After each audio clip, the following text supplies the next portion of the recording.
Hi, welcome back to Storytime. Today's all about apples. The more we get together, the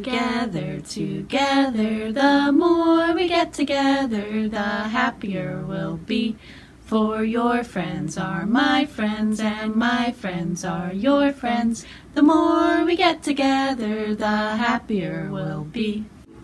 Shake, shake, shake my sillies out. Shake, shake, shake my sillies out. Shake, shake, shake my sillies out, and wiggle my waggles away. Clap, clap, clap my crazies out. Clap, clap, clap my crazies out. Clap, clap, clap my crazies out, and wiggle my waggles away. Jump, jump, jump my jiggles out. Jump, jump, jump my jiggles out. Jump, jump, jump my jiggles out, and wiggle my waggles away.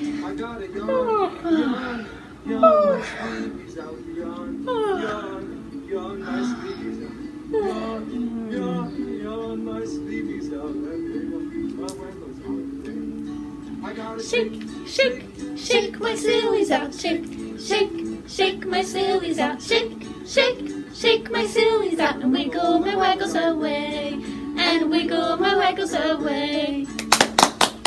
5 big apples in the tree, looking as plump and juicy as can be. I pick 1 apple from the tree. Now how many do I see? 1, 2, 3, 4. 4 big apples in the tree, looking as plump and juicy as can be. I pick 1 apple from the tree. Now how many do I see? 1, 2, 3. 3 big apples in the tree, looking as plump and juicy as can be. I pick 1 apple from the tree. Now how many do I see? 1, 2. 2 big apples in the tree, looking as plump and juicy as can be. I pick 1 apple from the tree. Now how many do I see? 1 big apple in the tree, looking as plump and juicy as can be. I pick that apple from the tree. Now how many do I see? None. This story is called The Biggest Apple Ever by Stephen Kroll. Once there were 2 mice who fell in love with the same apple pie. But you had to be there to see how it happened.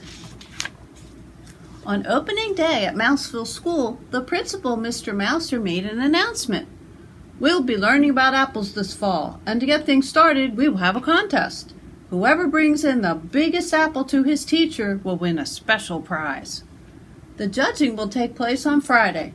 Good luck to everyone. I have an apple tree in my backyard, said Penelope. I bet it has really big apples. There's an apple tree across from my house, said James. I'm going to climb it as soon as I get home. I don't have any apple trees, said Clayton, the house mouse. But I'm going to find Mrs. Mousley the biggest apple ever. No, you're not, said his friend Desmond, the field mouse. I am. Oh, yeah, said Clayton. Yeah, said Desmond. All the way home on the school bus, Clayton and Desmond talked about the contest. Maybe I could grow an apple tree with really big apples, said Clayton. It takes too long, said Desmond. I heard Mrs. Mousley say 6 years. I'll think of something, said Clayton. So will I, said Desmond. When Clayton got off the bus, he sneaked back into town to see what Penelope and James were up to. Penelope had come down from her tree. She was carrying 2 tiny apples. James was still up in the tree across the street. He was picking very small apples. Clayton knew he'd seen bigger ones at the market. When Desmond came by a little later, he realized the same thing. The next day at school, Penelope and James brought in their tiny apples. No one else had brought in anything. Mrs. Mousley cleared her throat. Class, we have a lot of work to start the year, but because we are learning about apples and having an apple contest, we will go to Barnaby's orchard this afternoon. Everyone got very excited. I'm going to find the winning apple, said Clayton. I'm going to find the winning apple, said Desmond. At the orchard, Mrs. Mousley pointed out the different kinds of apples. Then everyone disappeared into the trees, looking for a winner. Clayton walked down one row, craning his neck. Desmond walked down another row, craning his neck. Then Clayton saw what he thought was a really big apple. It was a little too high to reach, but he stretched for it. At that moment, Desmond saw the very same apple on the very same branch. He stretched for it too. They bumped heads and fell down. "I think we should bring this apple in together," said Clayton. "No one said we couldn't," said Desmond. But when they got back to the bus, James had an apple that was even bigger. The apple was so big he could hardly carry it. Clayton and Desmond looked at each other. What would they do now?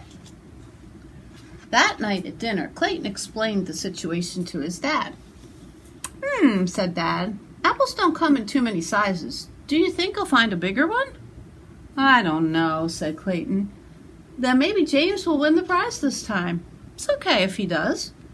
Over at Desmond's house, Uncle Vernon said exactly the same thing. But Clayton and Desmond were still determined. The next afternoon, they met at Barnaby's orchard. They picked 2 huge baskets of apples, but nothing they found was bigger than the apple James had picked. "You know," Clayton said, "I think Dad was right. This time James gets to win, but we've got all these apples. Why don't we bake a big apple pie, too?"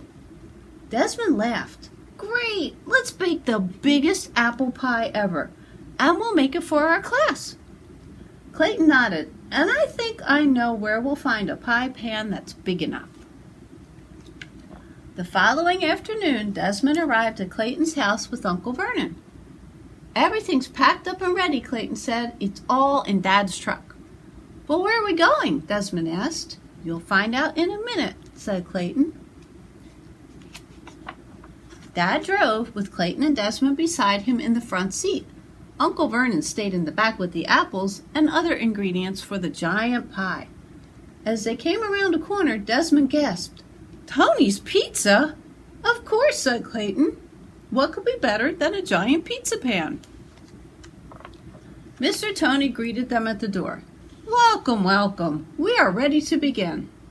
And so they got to work, making the dough for the crust, kneading it, rolling out half in a big circle, and spreading it over the deep dish pie. Then everyone peeled and sliced the apples, mixed together the sugar and spices, and spread the rest of the dough on top. "Wow," said Clayton and Desmond when they were finished. "Wow, wow, wow." "An hour," said Mr. Tony. "Give me an hour." The giant pan just fit into his huge oven. The next day was Friday. Who would have the largest apple? James, of course. And Mr. Mouser handed him the prize, a cheddar cheese apple. Mrs. Mousley looked surprised. "Clayton? Desmond? Nothing from you?" The 2 of them grinned. At that same moment, the classroom door flew open. In came Clayton's dad, Uncle Vernon, and Mr. Tony, struggling to carry the giant pie by themselves. "How wonderful," said Mrs. Mousley. "That's the biggest apple pie ever." "We made it for the whole class," said Clayton. "All of us together," said Desmond. They shared a high five, and everyone in the class had a very big slice. Bye. See you next time. Bye.